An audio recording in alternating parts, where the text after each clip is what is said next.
गुरुर्ब्रह्मा गुरुर्विष्णू गुरुर्देव महेश्वरा गुरु साक्षात परब्रह्म तस्मै श्री गुरुवे नमः.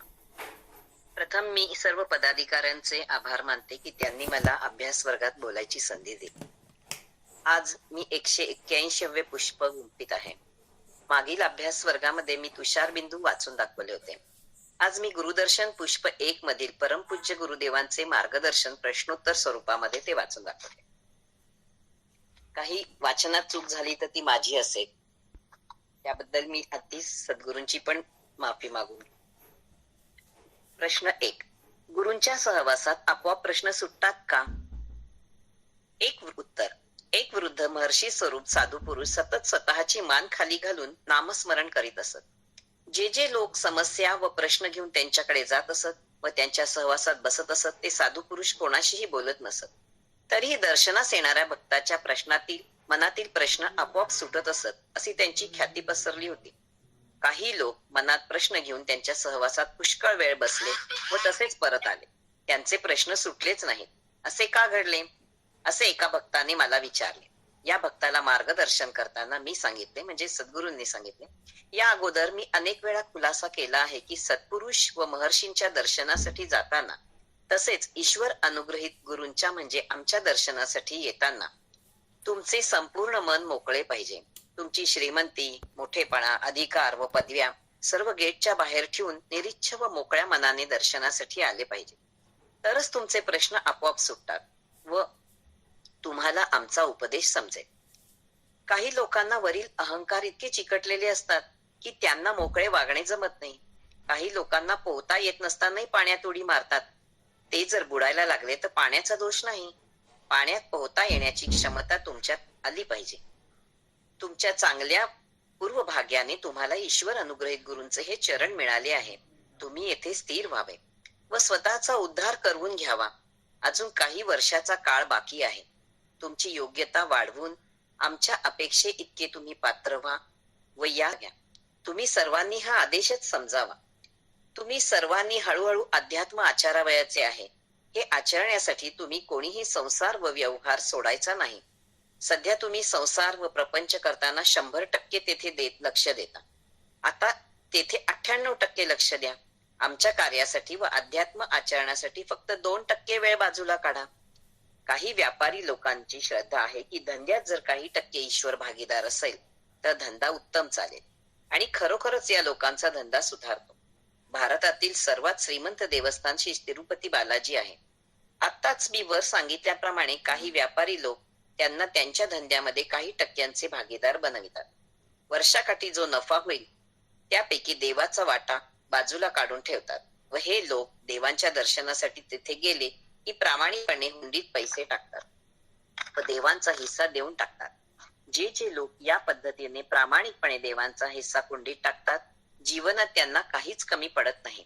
सामान्य लोकांना देवाची कृपा प्राप्त कशी करावी हे कळत नाही व त्यांना जीवनात काही साधत नाही, म्हणून ते श्री बालाजीला भागीदार बनवतात.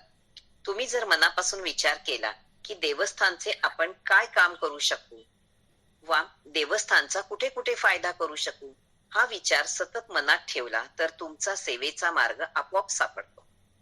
त्यांच्या मनामध्ये देवांविषयी चांगली भावना असेल, सेवा व कष्ट करण्याची तयारी असेल, त्याला जीवनात काहीच कमी पडत नाही. येथे गरीब श्रीमंत, लहान मोठा, जातीपातीचा कुठेच संबंध येत नाही व गुरु सहवासात आपले प्रश्न आपोआप कसे सुटतात ते लक्षात येते.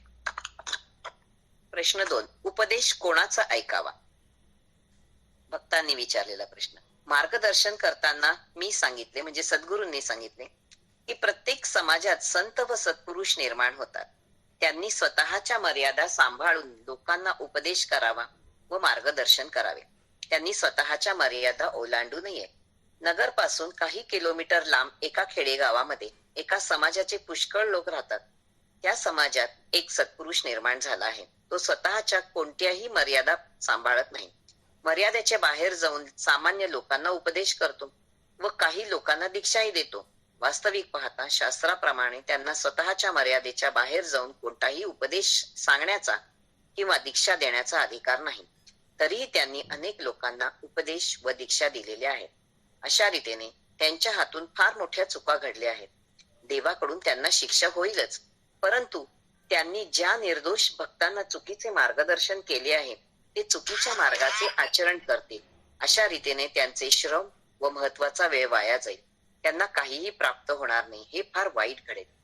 शास्त्राप्रमाणे उपदेश देण्याचा व शिक्षा देण्याचा अधिकार परंपरेप्रमाणे वागणाऱ्या ज्ञानी ब्राह्मणालाच आहे.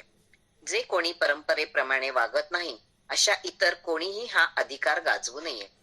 आम्ही आमच्या भक्तांना शिकवतो की ज्या गोष्टी शास्त्रसंमत नसेल त्या कोणत्याही गोष्टी करू नयेत. श्री गुरुचरित्र हे सिद्ध वाणीतून म्हणजेच ईश्वर स्वरूप श्री गुरूंच्या मुखातून बाहेर पडलेल्या वाणीतून निर्माण झालेला ग्रंथ आहे. हा ग्रंथ गीते इतकाच पवित्र आहे. त्या ग्रंथाचे मनापासून पारायण केल्यानंतर कोणतेही अवघड संकट दूर होते. या ग्रंथाचे पारायण कोणी करावे, कसे करावे याचे नियम व अटी आहेत. त्या सर्व पाळून जर पारायण केले तर हमखास फायदा होतो, परंतु जर नियम व अटी पाळले गेले नाही तर शासनही जबरदस्त होते. एका समाजाच्या बाबाने श्री गुरुचरित्राबद्दल ऐकले होते व त्याच्या पारायणाने हमखास फायदा होतो ही लक्षात ठेवली होती. खेडेगावाच्या एका स्त्रीवर अवघड संकट आले म्हणून ती त्या बाबाच्या कडे मार्गदर्शनासाठी आली. त्या बाबाने त्या स्त्रीला श्री गुरुचरित्र वाचण्याची परवानगी दिली. श्री गुरुचरित्र वाचनाच्या वेळेला शुद्ध तुपाचा दिवा तेवत ठेवण्याची पद्धत सांगितली व इतर कोणतेही नियम व अटी सांगितल्या नाही. प्रकाश हे भगवंताचे प्रतीक आहे म्हणून ती शुद्ध तुपाचा दिवा लावून वाचत असे. तिने कोणतेही नियम व अटी पाळल्या नव्हत्या. रोज या वाचनाच्या वेळेला तिला काही ना काही अडथळे निर्माण होत असे. अनपेक्षित अडथळे हा पवित्र ग्रंथ वाचताना निर्माण का होतात याचा तिने विचार केला नाही. तरीही तिने हट्टाने 3 दिवस पारायण केले.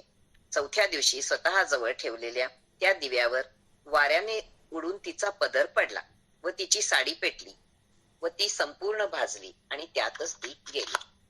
एका भक्ताने मला विचारले, श्री गुरुचरित्रासारखा पवित्र ग्रंथ वाचताना असे का घडले? या भक्ताला मार्गदर्शन करताना मी सांगितले की श्री गुरुचरित्र हा महान जागृत ग्रंथ आहे. हे निर्विवाद सत्य आहे. अधिकार असल्याशिवाय कोणी हा ग्रंथ वाचू नये. या पवित्र ग्रंथाचे पारायण करा. ते सांगण्याचाही अधिकार असावा लागतो. वाचणाऱ्याची पात्रता व क्षमता तपासूनच नंतर परवानगी द्यावी लागते. मराठी वाचता येते म्हणून कोणीही हा पवित्र ग्रंथ परस्पर वाचू नये, नाही तर शासन झाल्याशिवाय राहणार नाही. देववाणीचा वेदवाणीचा मंत्र असो किंवा सिद्धवाणीचा मंत्र असो, तो पात्रता व अधिकाराशिवाय उच्चारू नये. स्त्रियांनी तो मुळीच उच्चारू नये. वेद मंत्र व सिद्ध मंत्राबाबत स्त्रियांना बंदी घातलेली आहे. स्त्रिया केव्हाही अस्पर्श होतात. त्यांच्या शरीरामध्ये नैसर्गिकरित्या 12 महिने व 24 तास ही क्रिया चालू असते. ही सत्य हकीकत कोणतीही स्त्री नाकारू शकणार नाही. म्हणून सूर्यपुत्र मनूने ही बंदी घातलेली आहे. ही बंधने शास्त्राला धरून व योग्य आहेत. या मंत्राच्या पवित्र ग्रंथाला स्त्रियांनी स्पर्श देखील करू नये इतकी काळजी घ्यायला सांगितली आहे. महान मनु ऋषींच्या जन्मा अगोदर स्त्रिया वेद मंत्रांचा उच्चार करीत असे. तोपर्यंत स्त्रियांना हा अधिकार होता. महान मनुच्या जन्मानंतर त्याने संपूर्ण वेदवाणी लक्षात घेतली. काही विशिष्ट गोष्टी त्यांच्या लक्षात आल्या. काही गोष्टी स्त्रियांच्या नैसर्गिक देणगीवर व कोमलतेला त्रासदायक ठरतील. या गोष्टी लक्षात घेतल्यानंतर मनूने काही नियम बनविले. तेव्हापासून स्त्रियांना वेद मंत्र उच्चारण्याची बंदी घातलेली आहे, जी योग्य आहे. आताच मी वर उल्लेख केला की प्रत्येक समाजात लहान मोठे संत व थोर पुरुष निर्माण होतात. समाजातील अडाणी व अज्ञानी लोक त्यांना डोक्यावर घेतात. अडचणींच्या वेळी त्यांनी केलेले मार्गदर्शन डोळे झाकून स्वीकारतात. त्यांनी केलेले मार्गदर्शन हे बरोबर आहे का हे कोणत्याही जाणकाराकडून तपासून घेत नाहीत. या साधू बाबांनी कोणतीही उपासना व तपश्चर्या केलेली नसते, म्हणून त्यांना परमार्थात काहीही प्राप्त झालेले नसते. हे साधू बाबा गोड गोड भाषा बोलतात व लोकांना झुलवितात. सत्य काय आहे हे शेवटपर्यंत त्यांना कळू देत नाहीत. समाजातील भाविक पुरुष हे धर्म भोळे असतात. या गोष्टींकडे ताबडतोब आकर्षित होतात व ढोंगी बाबांना डोक्यावर घेऊन नाचतात. जेव्हा हे साधू पुरुष त्यांचे काहीच कल्याण करू शकत नाहीत हे लक्षात आले की हीच सामान्य माणसे त्यांना बाजूला फेकून देतात. नंतर या बाबाकडे कोणीही डुंकून पाहत नाही. शेतामध्ये धान्यासोबत गवत उगवते. धान्याची व्यवस्थित वाढ व्हावी म्हणून नको असलेले हे गवत वेळेवर काढावे लागते. जर हे नको असलेले गवत वेळेवर काढले नाही तर शेतामध्ये धान्य कमी उगवते. शेतकऱ्यांना हे बरोबर माहीत असते म्हणून धान्या शेजारी उगवलेले हे तण बरोबर जमिनीतून उपटून टाकतात. म्हणून जीवनात जो उपदेश आत्मसात करावयाचा असेल तो योग्य त्या जाणकार व्यक्तीकडूनच ऐकावा लागतो. प्रश्न 3. नेहमी पूर्ण मार्गदर्शनच का घ्यावे? उत्तर. बाहेरगावचा एक तथाकथित साधू बाबा नगरला आला. त्यावेळी त्याच्या अंगावर रक्तवर्णीय म्हणजे लाल रंगाचे कपडे होते. तो कपाळावर लाल गंध लावित असे. दिवसभर घरात थांबत असे व रात्री 11 वाजता बाहेर पडत असे. एकदा त्याचा एक भक्त आमच्याकडे दर्शनासाठी आला व मला विचारले की प्रत्येकाचा उत्कर्ष व्हावा म्हणून बाहेर गावच्या त्या बाबाने मंत्र टाकून त्याला काही पुड्या दिलेल्या आहेत. त्या पुड्यांचे पुढे काय करावे? त्या बाबतीत त्यांनी काहीच माहिती दिलेली नाही. दुसरे म्हणजे तो बाबा दुसऱ्या लांबच्या गावाला निघून गेलेला आहे. पुन्हा लवकर नगरला येण्याची शक्यता नाही. आता त्या पुड्यांचे काय करावे? त्यांना मार्गदर्शन करताना मी सांगितले की कोणत्याही व्यक्तीची संपूर्ण माहिती घेतल्याशिवाय तुम्ही त्या बाबाच्या मागे लागला आहात हे योग्य नाही. दुसरे म्हणजे तो बाबा नगरला कायम राहत नाही. तुमचे केव्हाही मोठे नुकसान होण्याची शक्यता आहे. त्याला जबाबदार कोण? म्हणून तुम्ही आता सावध होणे चांगले. तुम्हाला दिलेल्या या पुड्या नदीच्या वाहत्या पाण्यात विसर्जित करा व विसरून जा. स्वतःच्या वैयक्तिक उन्नतीसाठी तुम्ही काहीतरी देवांची उपासना करा व ईश्वराचे नामस्मरण करा. आपल्या जीवनात तोच एकमेव आधार आहे. स्वतःचा उत्कर्ष लवकर व्हावा म्हणून एका मोठ्या ऑफिसरलाही मंत्र टाकून काही पुड्या दिल्या होत्या. त्या ऑफिसरने स्वतःच्या मर्जीने घरातील एका भिंतीला छिद्र केले व त्यात पुड्या ठेवल्या. वरतून प्लास्टर करून टाकले. तो बाबा दूरच्या गावाला निघून गेला. काही दिवसांनी या ऑफिसरच्या स्वतःच्याच घरात अनामिक भीती वाटू लागली. एके दिवशी तो माझ्याकडे आला व मला वरील सर्व सत्य हकीकत सांगितली. मी त्या ऑफिसरला विचारले की तुम्ही तर सुशिक्षित आणि पदवीधर आहात. त्या बाबावर तुमचा विश्वास कसा बसला? त्याने खुलासा केला की तो बाबा बोलण्यात फार पटाईत होता. त्यांनी सांगितले की त्यांना भगवान श्री दत्तात्रय प्रसन्न आहे. ते गुरु आता लांबच्या एका गुरुकडे काही दिवसासाठी गेलेले आहेत व परत येण्याची शक्यता नाही. त्याने मला विचारले की आता त्याला जी अनामिक भीती वाटू लागली आहे त्याचे काय करावे? वरच्या भक्ताला सांगितल्याप्रमाणे त्या ऑफिसरलाही मी सांगितले की तुम्हाला दिलेल्या त्या पुड्या वाहत्या नदीच्या पाण्यात विसर्जित करा. स्व उत्कर्षासाठी नित्य देवाची काहीतरी उपासना करा व दिवसभर मनातल्या मनात देवाचे नामस्मरण करा. मी त्या भक्ताला आठवण करून दिली की जर तुमच्या गुरूंना परमश्रेष्ठ भगवान श्री दत्तात्रय प्रसन्न झाले असतील तर मग त्यांना इतर गुरूंकडे जाण्याची आवश्यकता काय? वास्तविक पाहता हे लोक एका ठिकाणी स्थिर राहतात. इतर लोक शोधत शोधत अशा श्रेष्ठ गुरूंना भेटायला येतात. दुसरे म्हणजे मंत्र टाकून पुड्या देणे हा तंत्र मार्ग आहे. अध्यात्मात हा मार्ग वर्ज्य आहे. या बाबाचा एक शिष्य एकदा गाणगापूरला गेला होता. त्यांनी निरोप पाठवून त्याच्या या तथाकथित गुरूंना तेथे बोलावून घेतले. तेथे त्यांचा काही दिवस मुक्काम होता. दर वर्षाच्या प्रथेप्रमाणे मी ईश्वर स्वरूप श्री गुरूंच्या सेवेसाठी गाणगापूरला गेलो. तेथे माझा मुक्काम 6 दिवस होता. मी गाणगापूरला आल्याचे त्या शिष्याला कळले. तोही माझ्या दर्शनासाठी तेथे आला व त्यांच्या गुरूंची माझ्या पुढे फार स्तुती केली. मी त्याला आठवण करून दिली की जर तुमच्या गुरूंना भगवान श्री दत्तात्रय प्रसन्न झाले आहेत तर त्यांना दुसऱ्याच्या दारात जाण्याची आवश्यकता नाही. तुमचे गुरु अडलेल्या लोकांना मंत्र टाकून पुड्या देतात. परमार्थामध्ये हा तंत्र मार्ग वर्ज्य आहे, कारण हा फार घाणेरडा प्रकार आहे. माझा निरोप त्या शिष्याने त्या गुरुला पोचविला. पुढे काही महिन्यात त्या बाबांना हृदयाचा झटका येऊन त्यातच तो गेला. शेवटचे काही दिवस त्यांची वाचा गेली होती म्हणून तो शेवटची इच्छा कोणापुढेही सांगू शकला नाही. आमच्याकडे दर्शनासाठी येणाऱ्या सर्व भक्तांना मी सांगतो की तुम्ही माझ्याकडूनच पूर्ण मार्गदर्शन घ्या. असे कोणालाही बंधन नाही. तुमच्या मर्जीतल्या कोणत्याही गुरुकडून पूर्ण मार्गदर्शन घ्यावे, परंतु त्या गुरुने तुमची नंतरची सर्व जबाबदारी घेतली पाहिजे.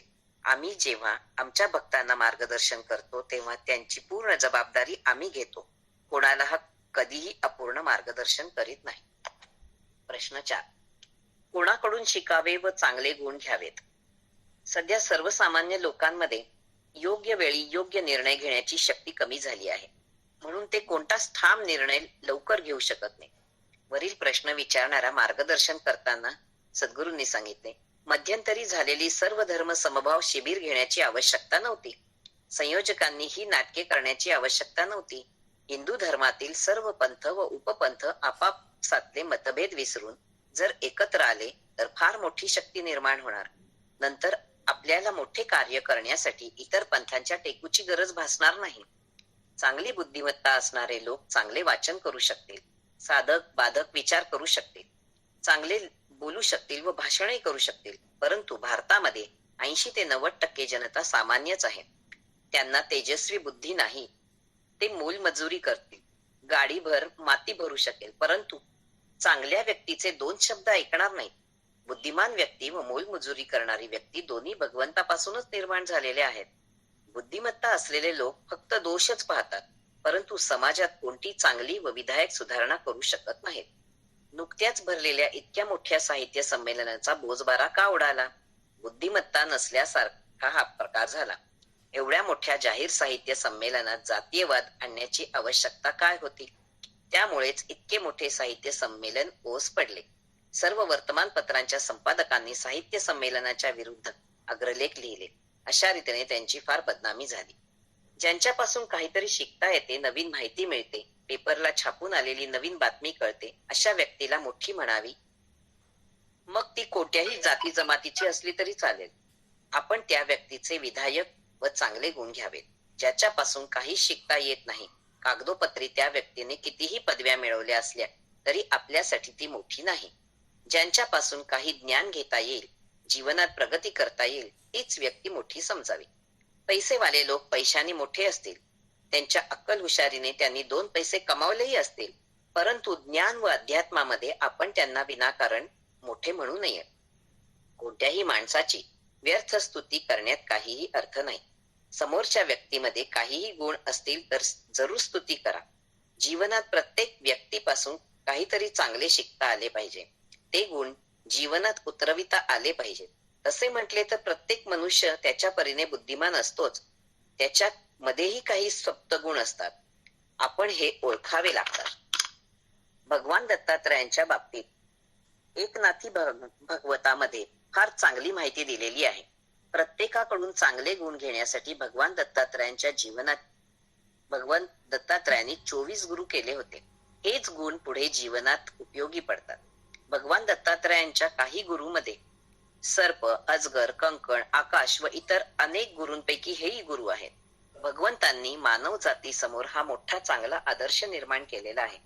आजकाल जो बुद्धिमान वर्ग आहे तो संसारात आणि व्यवहारात इतका गुंतलेला आहे की त्याला वाचण्यासाठी वेळ मिळत नाही. जवळ ग्रंथ व पुस्तके असून देखील त्याला वाचायला वेळ मिळत नाही. जे काही आहे त्याला ऐकायला मिळते व दूरदर्शनवर दिसते, त्यावर त्याला भागवावे लागते. ज्याच्याकडून चांगले शिकता येईल व गुण घेता येईल त्याला गुरु करण्यास काहीही हरकत नाही. 5 प्रश्न. सुप्त गुण ओळखून योग्य माणसे कशी निवडावीत? उत्तर.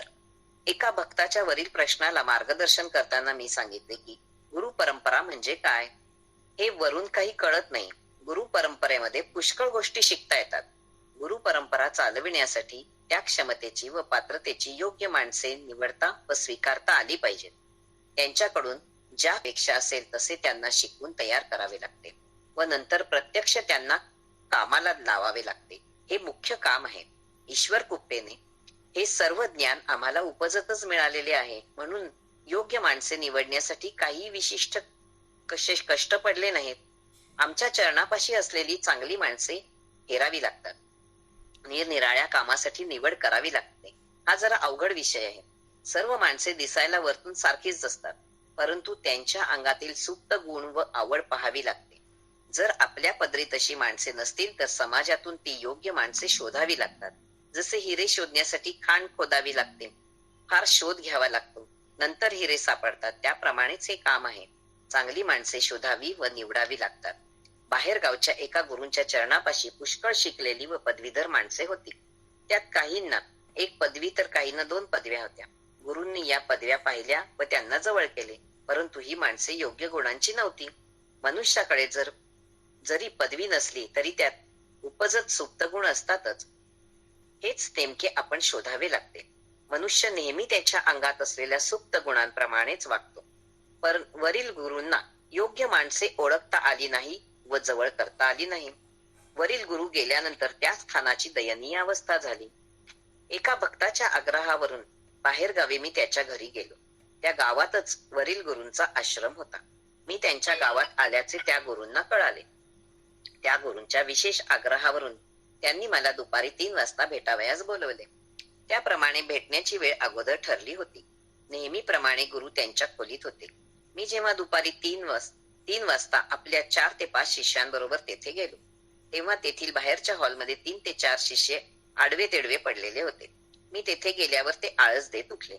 मी त्यांना आठवण करून दिली की तुमच्या गुरूंना भेटण्याची वेळ दुपारी 3ची आहे. आडवे पडलेले सर्व सेवेकरी उठले व मला बसायला सांगितले. एका सेवेकऱ्यामार्फत त्यांनी गुरूंना आत निरोप पाठवला. हे सर्व आवरून माझी वाट पाहत बसले होते. मी त्यांना आठवण करून दिली की ठरलेल्या वेळेवरी आपल्याला भेटण्यासाठी बरोबर 3 वाजता आपल्या आश्रमाच्या बाहेरच्या हॉलमध्ये 3 वाजेपर्यंत म्हणजे मी येईपर्यंत 3 ते 4 सेवेकरी आडवे पडलेले होते. हे दृश्य मला योग्य वाटले नाही. त्यांनी उत्तर दिले की या सेवेकरांना पहाटे 5 वाजता उठावे लागते. मी त्यांना सांगितले की 5 वाजता उठलेल्या व्यक्तीला दुपारी 12 वाजता देवांचा नैवेद्य दाखवल्यानंतर ताबडतोब जेवण करून दुपारी 2:30 वाजेपर्यंत आराम करता येतो. 3 वाजता तयार राहता येते. त्या गुरूंनी सांगितले, हे सर्व सेवेकरी सामान्य व साधे नाहीत. कोणी 1 तर कोणी 2 पदवीधारक आहेत. त्या गुरूंची अशी समज होती की सर्व माणसे शिकलेली व सुशिक्षित आहेत. त्यांना काय सांगावे व कसे बोलावे या भिडेखाली ते गुरु त्यांना काहीही बोलू शकत नव्हते. त्यामुळे या चांगल्या आश्रमाच्या शिस्तीला पद्धतशीरपणे फाटा दिला जात होता. शिस्त पाळली जात नव्हती. आमचे म्हणणे असे आहे की गुरुने स्वतःच्या विचाराने व पायाने पक्के असावे व स्वतःच्या हयातीत चांगली शिस्त लावून चांगली चाकोरी आखून द्यावी. गुरूंनी कोणाचीही भीडभाड ठेवण्याचे कारण नाही व त्यांनी कोणाच्याही दबावाखाली राहू नये. गुरूंनी स्वतंत्र विचार करून योग्य निर्णय घ्यावा व त्याप्रमाणेच वागावे. आता कालच्या सेवेकरांना व शिष्यांना याप्रमाणे वागण्याची शिस्त लावावी. वरच्या घटनेवरून माझ्या लक्षात आले की त्या गुरूंची माणसांची निवड चुकली. गुरूंनी फक्त त्यांच्या पदव्या पाहिल्या, परंतु त्यांना माणसे ओळखता आली नाही, निवड करता आली नाही. ज्या गुरूंनी मोठे कार्य करायचे असेल त्यांनी शोधून योग्य कामासाठी योग्य माणसे शोधावीत. त्यांच्यावर जबाबदारी टाकावी लागते व कसोटी घ्यावी लागते. जर त्यांच्यावर टाकलेली जबाबदारी त्यांनी पेलावली नाही तर गुरूंनी त्यांना सरळ सांगावे की रांगेत मागे उभे राहा. जेव्हा तुमचा नंबर लागेल तेव्हा कृपा प्राप्ती होईल. ज्ञानी व्यक्तीला कोणीही सांभाळेल, परंतु अडाणी व अशिक्षित योग्य व विश्वासू माणसाची निवड करावी लागते. कोणाकडून कामे करून घ्यायची व कोणाच्या सुप्त गुणांना वाव द्यायचा व त्यांच्याकडून कामे करून घ्यायची ही सर्व परमेश्वर योजना आहे. या पद्धतीप्रमाणे आपल्या समूहामध्ये कितीतरी जास्त माणसे सामावून घेतली जातील व कार्य पूर्ण होईल. भगवंतांनी प्रत्येकाला जन्मासोबत मन आणि बुद्धी दिलेली आहे. प्रत्येकामध्ये त्याच्या योग्यतेप्रमाणे सुप्त गुण असतातच. हे सुप्त गुण म्हणजेच ईश्वरी देणगी होय. प्रत्येकाला जीवनात पुढे येण्याची संधी आहेच. प्रत्येकाला कर्तृत्वाने पुढे येता येते. तुम्ही स्वतःहून या चरणाजवळ या व सामील व्हा व स्वतःच्या अंगातील चातुर्य व कर्तृत्व दाखवा. मी तुम्हाला सांगतो की एक वेळ गुरु होणे सोपे असते, परंतु एकनिष्ठ शिष्य होणे अवघड असते. प्रत्यक्ष कृती करूनच शिष्याला आपले कर्तृत्व सिद्ध करून दाखवावे लागते. त्याशिवाय त्याची प्रगती होत नाही. तुमची कार्य करण्याची तळमळ किंवा कर्तृत्व गुरूंच्या लक्षात आल्यानंतर तुम्ही आपोआप प्रगतीच्या मार्गावर लागता. गुरु कार्य करण्याची तळमळ असलेल्या प्रत्येकाला पुढे आणण्याची ही परमेश्वरी योजनाच आहे असे समजायला हरकत नाही. माझे सतत ईश्वराशी अनुसंधान असते, म्हणून आपल्या प्रत्येक कार्याला ईश्वराची संमती आहे असे समजावे. प्रश्न 6. माणसे कशी ओळखावीत? उत्तर. ईश्वर कृपेने माणसे कशी ओळखावीत हे ज्ञान मला आपोआपच प्राप्त झालेले आहे. 95% ते 98% माणसे स्वार्थ पूर्ण करून घेण्यासाठीच येतात. 1 ते 2% स्व उद्धारासाठी व ज्ञान जाणून घेण्यासाठी येतात. काही अतिस्वार्थी माणसे आमच्याशी गोड बोलून आमच्या चांगुलपणाचा गैरफायदा घेतात व मला सांगतात की आपल्या सहित आश्रमाच्या शेजारी उभे राहून आश्रमाचा फोटो काढण्याची फार इच्छा आहे. तो आश्रमात नेहमी येणारा भक्त असल्यामुळे मी त्याला होकार दिला. आश्रमाची व आपली कायम आठवण राहावी म्हणून हा फोटो तो घरात कायम लावणार आहे. मी भोळ्या भावनेने त्याला फोटो काढून दिला. हा गृहस्थ सरकारी नोकरीतून निवृत्त झाल्यानंतर वरील फोटोच्या अनेक प्रती घेऊन नगरच्या तसेच बाहेरगावच्या भक्तांवर छाप मारण्याच्या दृष्टिकोनातून प्रचार करीत असे की तो जुना भक्त आहे. पुरावा म्हणून हा फोटो बघा. वास्तविक पाहता जुना भक्त जुना नव्हता. हा भक्त आश्रमाच्या दत्त जयंती व गुरुपौर्णिमा यासारख्या उत्सवांप्रसंगीच नेहमी येत असे. एकदा हा भक्त मुंबईला गेला व तेथील आपल्या अनेक भक्तांना हा फोटो दाखवून पैसे उकळण्याचा प्रयत्न केला. मुंबईच्या एका भक्ताने येऊन मला वरील प्रकारे तक्रार केली.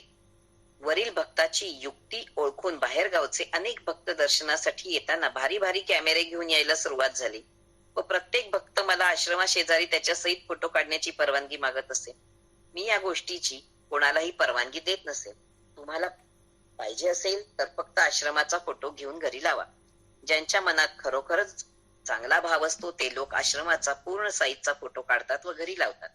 वरील एका प्रसंगावरून तोंडावर गोड बोलणारी माणसे कशी संधी साधू व स्वार्थी असतात हे लक्षात आले. अशा माणसांना दूरवरून दूरदृष्टी ठेवून निरनिराळ्या कामासाठी निरनिराळी माणसे निवडावी लागतात. आपल्या आश्रमावर ज्या वेळेला कठीण प्रसंग येईल त्या वेळेला जो प्राण द्यायला तयार होईल व तन मन धनाने मदतीसाठी धावून येईल तो खरा आपला 100% माणूस समजावा. नुसती गर्दी करणारे, ओळख दाखविणारे भोजन भाऊचा उपयोग नाही. माणसे कशी ओळखावीत हे एक वेगळे सूत्र आहे. त्याचे अनेक प्रकार आहेत. एक प्रकारचा मी आत्ताच वर उल्लेख करून खुलासा केलेला आहे. आश्रमाची अनेक कठीण व अवघड कामे असतात. प्रत्येक कामासाठी त्या त्या क्षेत्रातील तज्ञ माणसे ओळखून नेमावी लागतात. जोपर्यंत प्रसंग येत नाही तोपर्यंत माणसे ओळखली जात नाहीत. लोक गतानुगत असतात. आनंदी व कठीण प्रसंगी गोळा होतात. हसून बोलून सहानुभूती व्यक्त करून निघून जातात. कोणत्याही कार्यात प्रत्यक्ष भाग घेत नाहीत. कठीण प्रसंगी मदत करत नाहीत. अशा लोकांना मी बरोबर हेरतो. धान्यातून खडे कसे बाहेर काढतात तसे या लोकांना मी बाहेर काढतो आणि चांगल्या माणसांना जवळ करतो. या सर्व घटनेत दूरदृष्टी महत्वाची असते. प्रत्येक माणसात काही ना काही सुप्त गुण असतातच. ते त्यांना कळत नसतात, परंतु ईश्वर कृपेने ते आम्हाला ताबडतोब कळते. माझा देह जरी काळा सावळा असला तरी अनेक वर्षांच्या तपश्चर्याने व उपासनेने माझा देह दग्ध होऊन पिवळे म्हणजे शुद्ध झालेले सोने आहे. ईश्वर कृपेमुळे मला ही दूरदृष्टी मिळाली आहे. चांगली माणसे मिळवणे व त्यांच्याकडून कामे करवून घेणे हे सर्व देवांचे उपकारच आहेत. सुंदर रीतीने घडविलेली व अनुभवाने सिद्ध झालेली अशी माणसे कधीही आपोआप सापडत नाहीत. आपल्या कार्याला अनुरूप अशी माणसे घडवावी लागतात. ज्यांना कर्तव्याची जाण आहे त्यांना जवळ करावे लागते. वेळ प्रसंगी त्यांना मदत करून आपलेसे करावे लागते. कोणत्या प्रसंगी कसे वागावे हे मला सर्व माहिती आहे. मी जन्माने 8वा आहे. मला हे सर्व उपजत ज्ञान आहे. माझा उपदेश पुन्हा पुन्हा वाचा. यातून नवीन नवीन अर्थ लक्षात येईल व त्याप्रमाणे तुम्हाला वागता येईल. ईश्वर कृपेने आतापर्यंत मी योग्य माणसे निवडली आहेत व शून्यातून हे सर्व निर्माण केलेले आहे. भविष्यामध्ये आपला आश्रम फार मोठा होणार आहे. यासाठी आश्रमाच्या मागील मोठी जमीन विकत घेण्याचा मानस आहे. हजारो वर्ष लोकांचे कल्याण होत राहील अशी योजना माझ्या मनात आहे. योग्य वेळेत ते तुम्हाला सांगितले जाईल. प्रश्न 7. विचार कसा करावा? शास्त्रोक्त पद्धतीने म्हणजे उत्तर, शास्त्रोक्त पद्धतीने व सुसूत्र पद्धतीने विचार कसा करावा व लोकांपुढे कसा मांडावा हे पुष्कळ लोकांना समजत नाही. एकदा कांची कामकोटीचे शंकराचार्य गंगापूरहून पैठणला गेले होते. त्यांनी गंगापूरला एका भक्ताकडे भगवान श्री दत्तात्रयांचा फोटो पाहिला. मी पैठणला गेलो असताना व मी भगवान दत्तात्रयांचा एकनिष्ठ भक्त असल्यामुळे त्यांनी माझ्याकडे चौकशी केली की भगवान श्री दत्तात्रय ही वेदांत देवता आहे काय? मी त्यांना होकार दिल्यानंतर त्यांनी मला विचारले की भगवान श्री दत्तात्रयांजवळ 4 कुत्रे का बसलेले आहेत व त्यांच्या मागे गाय का उभी आहे? मी त्यांना खुलासा केला की वास्तविक पाहता भगवान श्री दत्तात्रयांजवळ 4 कुत्रेही नाहीत व मागे गाय ही उभी नाही, परंतु संत तुकारामांनी श्री भगवान दत्तात्रयांवर जे अभंग रचले त्यात स्वतःच्या कवी कल्पनेने त्याच्याजवळ 4 कुत्र्यांचा उल्लेख केला आहे व त्यांचे मागे गाय उभी असल्याचे सांगितले आहे. वास्तविक प्रत्यक्षात हे तसे नाही.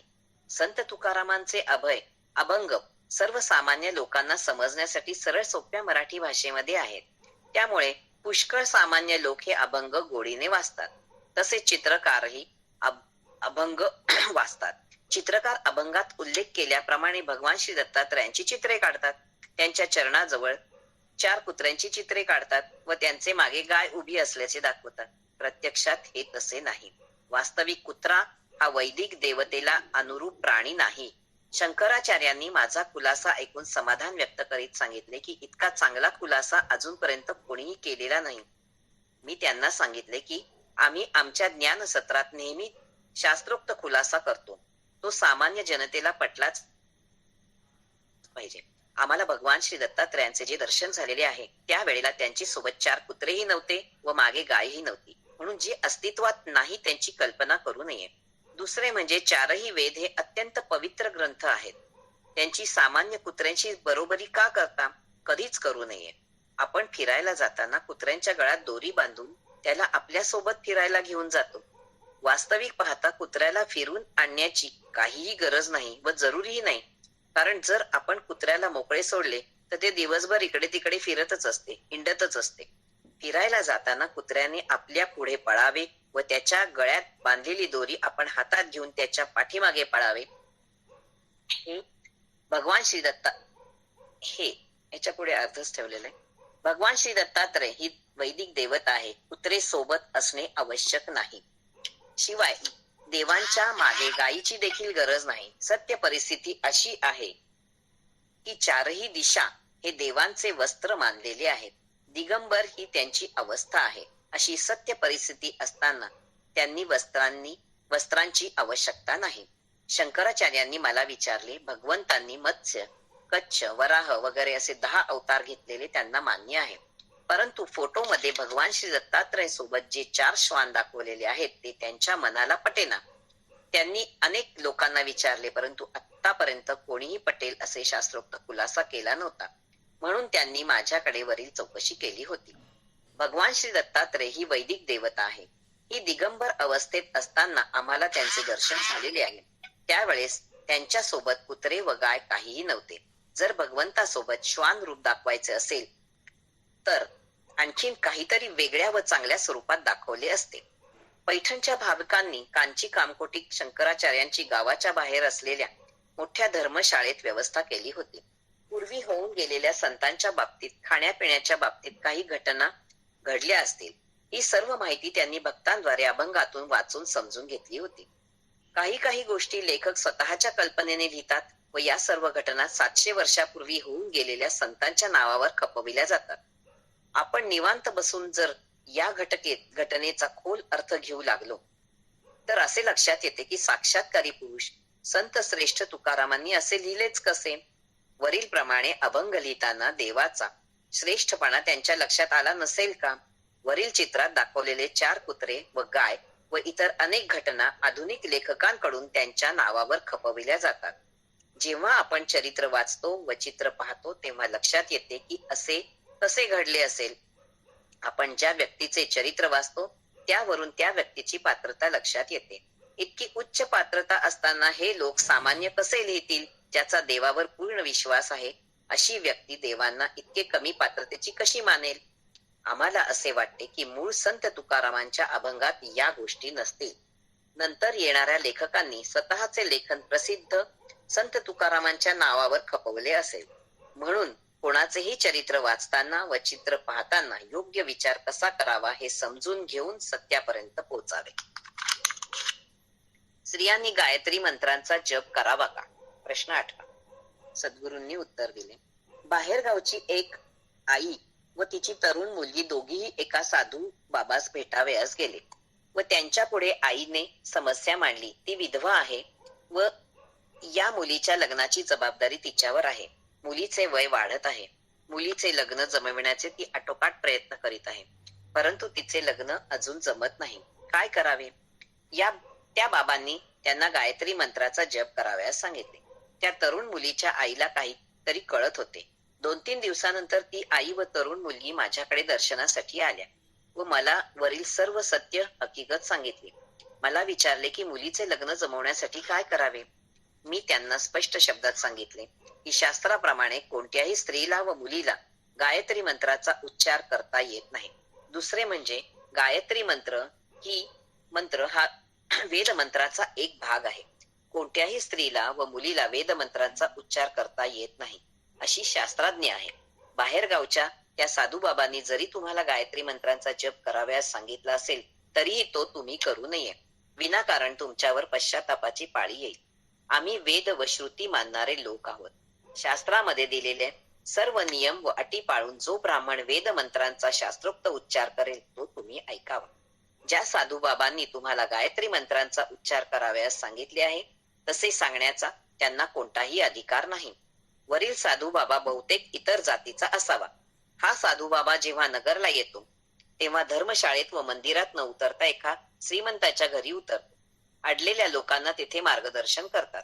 वेदमंत्र व गायत्री मंत्रांच्या उच्चाराने सर्वांचे कल्याण होते हे जरी खरे असले तरी या वेदमंत्रांचा उच्चार कोणी करावा याचे नियम व अटी काय आहेत हे त्या बाबांना माहिती नाही. म्हणून तो बाबा सर्वांना सरसकट गायत्री मंत्रांचा जप कराव्यास सांगत आहे. आमच्या कल्पनेप्रमाणे या व्यक्तीचा शेवटचा काळ जवळ आलेला आहे असे समजावे म्हणून त्याला विनाशकाले विपरीत बुद्धी सुचत आहे. परमेश्वराने कोणालाही लहान मोठे मानलेले नाही, परंतु आपले पूर्वज श्रेष्ठ व द्रष्टे जाणकार ऋषीमुनी होते. त्यांनी सर्व वेदांचा अभ्यास करून जे नियम निर्माण केलेले आहेत म्हणजे शास्त्र निर्माण केलेले आहेत त्याप्रमाणेच आपण वागावे. आतापर्यंत सर्व लोक याप्रमाणे वागत आलेले आहेत म्हणून मागील 10,000 वर्षांपासून सर्व व्यवस्थित चालत आहे. मी त्या मायलेकींना सांगितले की तुम्ही दोघी ईश्वराचे नामस्मरण करीत जा व जसे जमेल तसे रोज देवांचे दर्शन घ्या म्हणजे अदृश्य अडथळे दूर होऊन सर्व गोष्टी मार्गी लागतील. त्या बाबाच्या गावच्या आपल्या एका भक्ताने मला सांगितले की तो साधू बाबा नाटक व ढोंग करण्यात फार पटाईत आहे. मागच्या महिन्यामध्ये एका भक्ताच्या आमंत्रणावरून बाहेर गावाहून तो नगरला आला व भक्ताच्या घरीच उतरला. जे जे लोक त्यांच्या दर्शनासाठी आले होते त्या सर्वांना त्याने सांगितले की तुम्ही उद्या दर्शनासाठी येताना जेवणाचे डबे सोबत घेऊन या. या सर्वांचे डबे एकत्र करून भगवान श्री कृष्णाप्रमाणे काल्याचे जेवण करण्याची त्यांची योजना आहे. त्याप्रमाणे त्यांनी दुसऱ्या दिवशी 25 ते 30 भक्तांचे डबे एकत्र करून त्यांच्या सोबत बसून त्यांनी जेवण घेतले. मला असे म्हणायचे आहे की अशा रीतीने वागल्याने त्या साधू बाबाचे पावित्र्य नाहीसे होते व विचाराचीही हानी होते. जर त्या साधू बाबांना दर्शनासाठी येणाऱ्या लोकांना जेवण देण्याची हौस होती तर त्या श्रीमंत भक्ताला अगोदर सांगून त्याप्रमाणे सोहळ्यात स्वयंपाक करून सर्वांना पोटभर जेवू घालता आले असते. स्वतःचे पावित्र्य देखील पाळता आले असते व विचारांचीही हानी झाली नसती. आमचे म्हणणे असे आहे की आपल्या प्राचीन ऋषीमुनींनी जे श्रेष्ठ विचार मांडलेले आहेत त्याची हानी होता कामा नये. जसे जसे मनुष्याचे मानसिक व शारीरिक पावित्र्य कमी होईल तसे तसे मनुष्य दुर्बल होतो व आत्मविश्वास गमावतो. एकदा ज्या व्यक्तीने आत्मविश्वास गमावला ती व्यक्ती संपलीच म्हणून समजावी. मी कोणत्याही भक्ताबद्दल शंका व्यक्त करीत नाही. शास्त्राप्रमाणे प्रत्येकाच्या घरी शुद्धता असेलच असे नाही.